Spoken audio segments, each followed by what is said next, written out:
The Honourable Parliamentary Secretary to the Minister of Indigenous and Northern Affairs. Thank you, Mr. Speaker. I'm pleased to respond to the question that's been posed by my colleague this evening. And I recognize, Mr. Speaker, that we are on traditional Algonquin territory.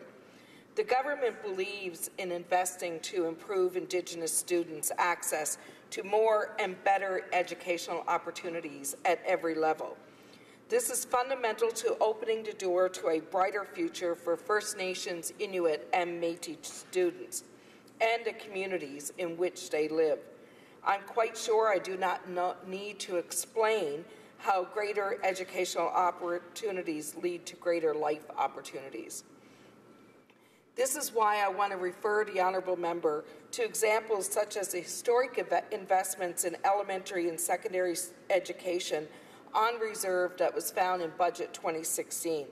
$2.6 billion over 5 years will help a new generation of First Nations students prepare to secure post-secondary dreams.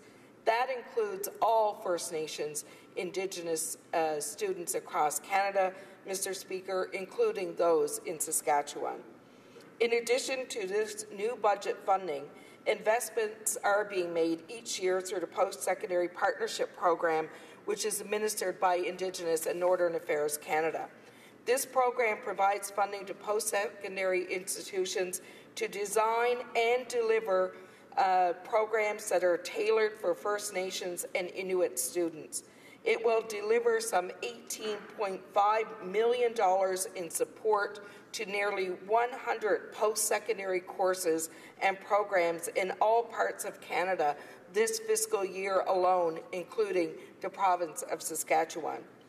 We are also committed to working with Indigenous students, communities, and leaders, as well as Indigenous education institutions and personnel, to ensure that post-secondary student support programs properly support First Nations students pursuing post-secondary education by providing them with financial assistance. We have a lot of students that are taking advantage of this particular program, and the government currently invests over $310 million a year in this program, and it comprises part of the $340 million that we have provided for support for Indigenous and post-secondary students last year as well. So further, we have adopted a whole-of-government approach to improving access to these and other post-secondary programs for Indigenous students. That includes financial support, Mr. Speaker. For instance, we have increased the Canada Student Grant for full-time students from low and middle-income families, as well as the Canada Student Grant for part-time students by 50%.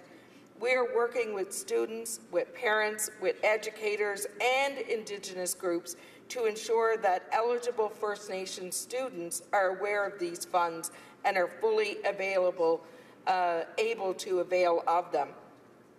So, Mr. Speaker, I would like to assure the House and the Honourable Member that we're going to continue to work with Indigenous groups to ensure that Indigenous students have the resources and the supports they need to pursue and achieve their post-secondary goals.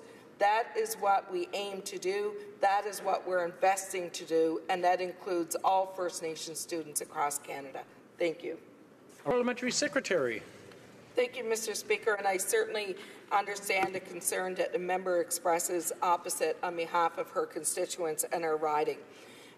The Government of Canada is fully supportive of Indigenous students in post-secondary education. We are making historic investments to ensure that Indigenous students right across Canada have the ability to access and afford post-secondary education. We have some 23,000 Indigenous students that are already benefiting from investments, such as post-secondary student support programs.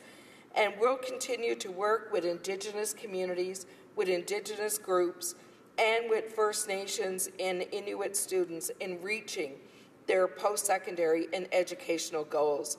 This is why this year the Government of Canada has again made record investments to ensure that Indigenous students have access to a great education and an affordable one in Canada.